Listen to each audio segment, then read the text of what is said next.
Olá, seja muito bem-vindo ao canal Somente as Escrituras. O nosso intuito aqui é pregar a palavra de Deus, defender a verdade e glorificar ao nome do nosso Senhor e Salvador Jesus Cristo. Que ao assistir esse vídeo você seja muito impactado, que o Espírito Santo ele fale ao seu coração. Não se esqueça também de se inscrever e de compartilhar esse vídeo e deixe o seu like. Agora fique com a poderosa mensagem da Palavra de Deus pregada pelo Dr. Billy Graham. Deus abençoe a todos.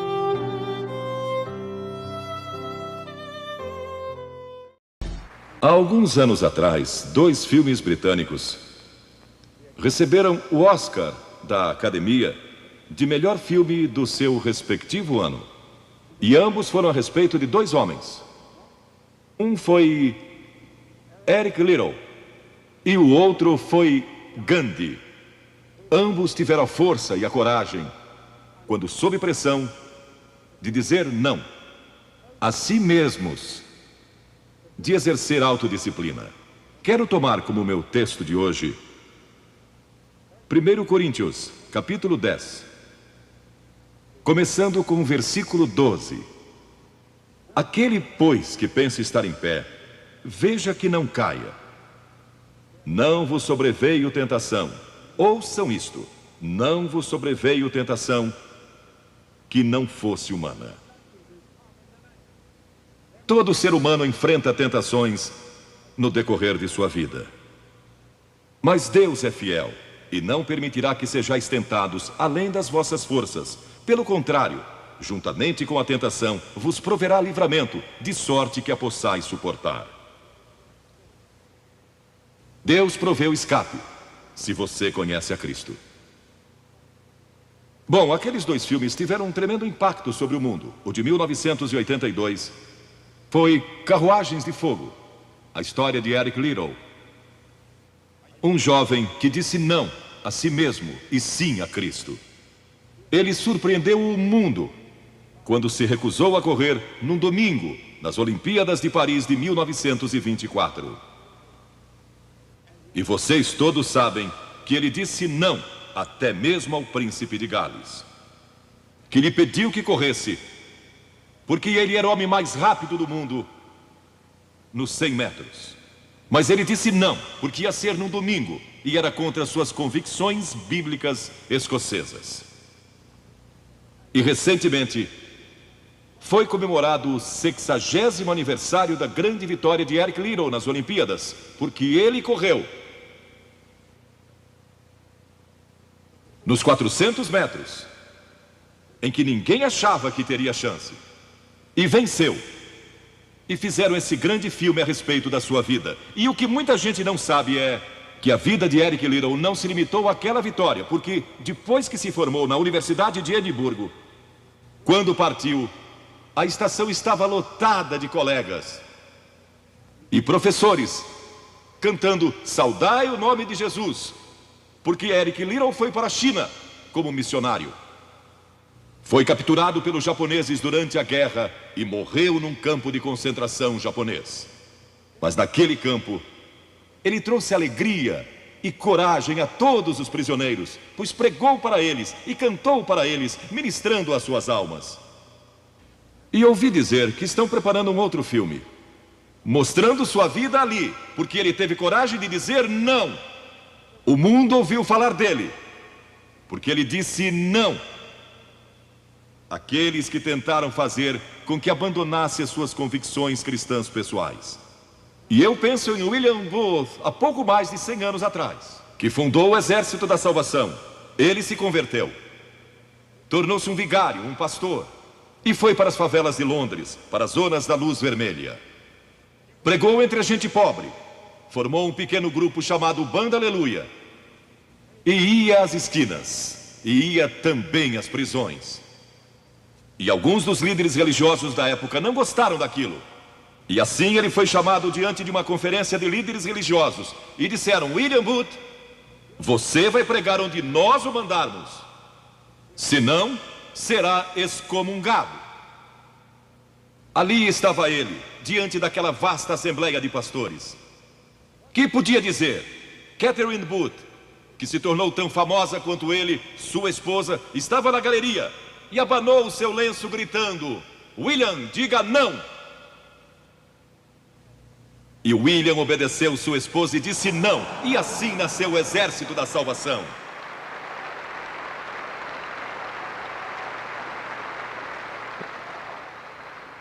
Lemos muitas histórias da Bíblia a respeito de jovens que disseram não e mudaram o curso da história. A primeira que quero mencionar, talvez nunca tenham ouvido falar. Seu nome foi Vasti e foi rainha da Pérsia. A esposa de Assuero, que reinou desde a Índia até a Etiópia. Pensem em todo o petróleo que ele tinha e provavelmente nem sabia. Um dos monarcas mais ricos que já viveu. E ele deu uma grande festa que durou muitos dias. No fim, provavelmente já bêbado, ele ordenou que sua esposa Vasti viesse e ali dançasse para todos os seus convidados. E ela assombrou aquele grupo de líderes mundiais. Ao se recusar, ela disse não. Eu não vou expor o meu corpo para esses homens. Ele mandou outra mensagem, ameaçando que ela deixaria de ser rainha e perderia seus confortos e bens materiais e toda a sua fama. Mas a sua resposta foi a mesma: não. E ela mudou a história, porque foi deposta como rainha. Nada mais sabemos. Mas por causa dela, Esther se tornou rainha e o povo judeu foi salvo. E até o dia de hoje, o povo judeu celebra um grande feriado, porque uma mulher disse não e abriu a porta para a salvação do povo judeu, porque havia um homem como Hitler, e era o primeiro-ministro do país, decidido a destruir e aniquilar os judeus. Agora, a Bíblia tem muito a dizer a respeito de sensualidade e lascívia e depravação. A palavra lascívia significa a tendência de incitar desejos sensuais. Sensualidade significa o apelo proposital aos sentidos físicos para a satisfação pessoal. Talvez lendo um livro pornográfico ou assistindo um filme impróprio. A Bíblia diz que devemos nos abster das paixões carnais, da sensualidade, que fazem guerra contra a alma. Elas estão em guerra contra a sua alma e seu espírito. E a Bíblia diz que devemos nos abster delas, ficar longe delas. E então a Bíblia usa outra palavra, réprobo. Agora, isso se refere a pessoas totalmente depravadas, de consciências mortas ou cauterizadas, não sabem mais corar, perderam a capacidade de discernir entre o bem e o mal. E em Romanos 1:28 lemos: e por haverem desprezado o conhecimento de Deus, o próprio Deus os entregou a uma disposição mental reprovável para praticarem coisas inconvenientes. Ou seja, Deus desistiu deles dizendo: vão em frente, gozem toda depravação e toda sensualidade que quiserem, não vou perturbá-los. Ainda não. Mas saibam que seus pecados os acharão e prestarão contas no dia do juízo. E Paulo, escrevendo ao jovem Timóteo, disse: também estes resistem à verdade, homens de todo corrompidos, réprobos quanto à fé. Em outras palavras, rejeitaram a Cristo por tanto tempo que suas consciências se cauterizaram e seus corações se endureceram. E mesmo que o Espírito de Deus lhes fale, eles não podem ouvir. É por isso que é importante que você aceite a Cristo quando é jovem. É importante que venha a Cristo agora. Se o Espírito de Deus está falando com você, entregue a sua vida a Cristo. Porque o dia pode chegar em que a sua consciência esteja morta e você não possa mais ouvir a voz de Deus. Ela disse não. Mas Vasti, você vai perder o trono, vai perder suas riquezas, pode até perder sua vida. Ela disse: minha resposta é não. Qual é sua resposta hoje àquelas coisas que são erradas? À mentira, à lascívia, à cobiça, ao preconceito racial? Qual vai ser? Você vai disciplinar seu corpo? Vai permanecer firme às convicções que Cristo e a Bíblia ensinam? Ou vai ceder e seguir pelo caminho largo que leva à destruição? Ou vai entrar pela porta estreita e pelo caminho apertado que conduz à vida eterna? Qual vai escolher? Você tem uma escolha hoje. Deus nunca vai forçá-lo a escolher. E então houve um outro jovem, um jovem chamado Daniel.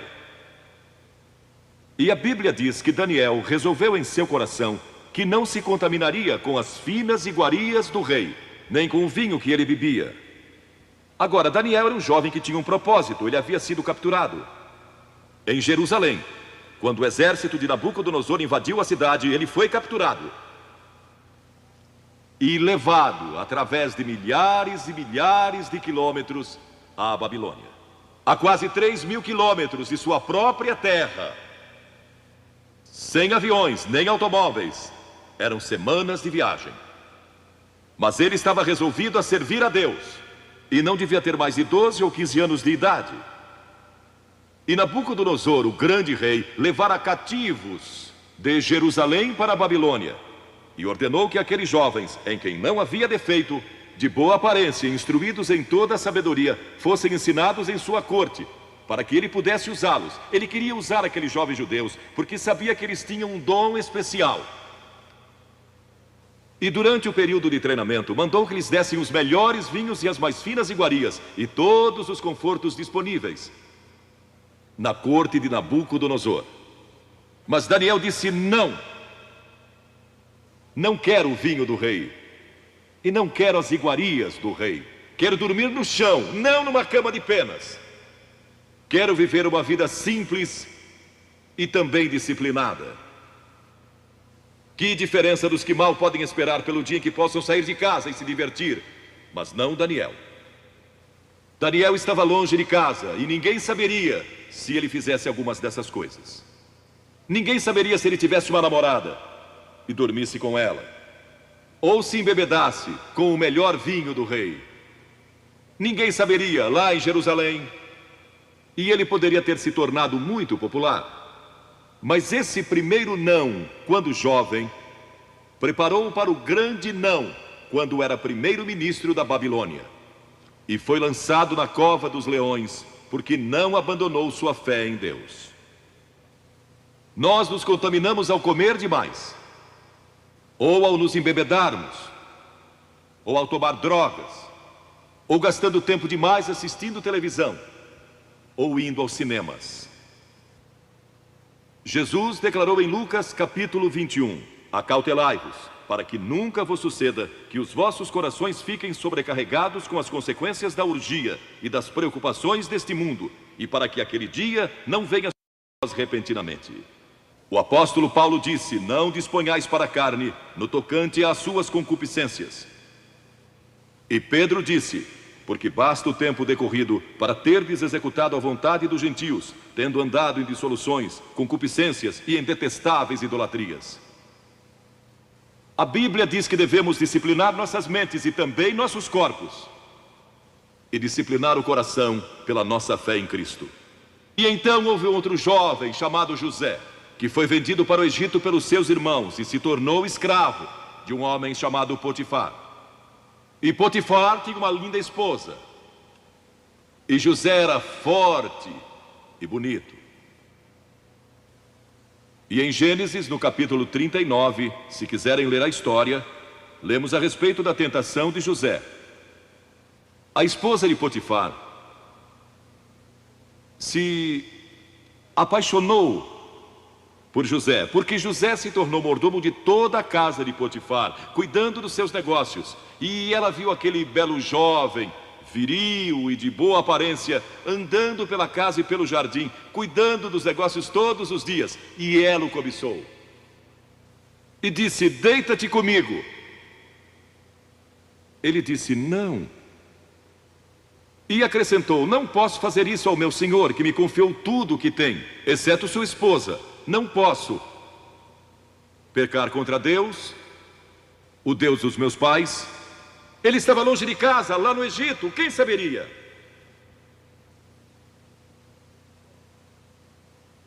Mas disse não. E quando disse não, na última vez, ela o agarrou e ele fugiu dela, deixando sua capa. E ela começou a gritar, chamando os servos e dizendo: ele tentou me violentar. O que não era verdade. Mas Potifar acreditou e mandou que ele fosse lançado na prisão. E muitos de vocês sabem a história, que ele foi para a prisão e, através de uma série de circunstâncias, ele depois se tornou primeiro-ministro de todo o Egito e governou o Egito sob o faraó. Deus o guardou e o promoveu, porque José teve a coragem de dizer não quando foi tentado. Agora, sexo não é pecado. O sexo nos foi dado por Deus para a propagação da raça humana e para nosso prazer, dentro de certos limites que Deus estabeleceu para o matrimônio. As características de um cristão são autocontrole e autodisciplina. E Paulo, escrevendo a Timóteo, disse: conserva-te a ti mesmo puro. Mas como você pode se conservar puro num mundo como este? Como pode se manter puro olhando para as bancas de jornais ou assistindo a alguns filmes? Como pode se manter puro com as tentações que enfrenta todo dia? Não pode,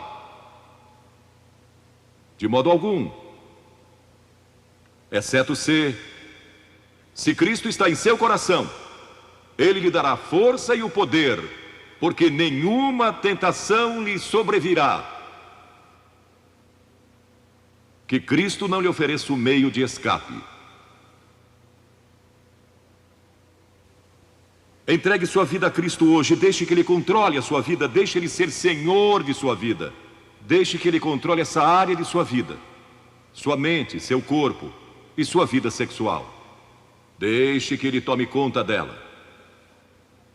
E lemos a respeito de um outro jovem chamado Moisés. Em geral pensamos em Moisés como um homem velho, de barba, mas foi na juventude que ele tomou a decisão que o levou à grandeza. Porque a Escritura diz: pela fé Moisés, quando homem, talvez 17 ou 18 anos de idade, recusou ser chamado filho da filha do faraó. Recusou. Ele fez uma escolha, preferindo ser maltratado junto com o povo de Deus, a usufruir prazeres transitórios do pecado. Agora, observe que ele estava no Egito. Era filho da filha de Faraó, herdeiro do trono do Egito. E talvez seria o próximo faraó. Mas ele fez uma escolha, porque sabia que seu povo, o povo de Israel, era escravo dos egípcios. E ele teve que tomar uma decisão no auge da sua glória. E no auge de tudo que lhe foi oferecido. E ele disse não a Faraó. Não vou ser seu filho, prefiro sofrer e morrer com o meu povo e servir o Deus vivo e verdadeiro. E foi exatamente o que ele fez. E conhecemos Moisés hoje como um dos grandes homens da história. Ele rejeitou os prazeres transitórios do pecado. E há uma diferença entre prazeres e alegria. Quem ama os prazeres empobrecerá, diz a Bíblia. E ela cita um homem que disse: entreguei meu coração à loucura e aos seus prazeres, mas tudo isso é correr atrás do vento. Quem vive em prazeres está morto, embora viva, amando os prazeres mais do que a Deus. A Bíblia diz que há pessoas que amam aos prazeres mais do que amam a Deus. É o seu caso? Muito obrigado por assistir esse vídeo e não se esqueça de compartilhar e de deixar o seu like. Que Deus abençoe a você e a sua família. E bem-vindo ao canal Somente as Escrituras.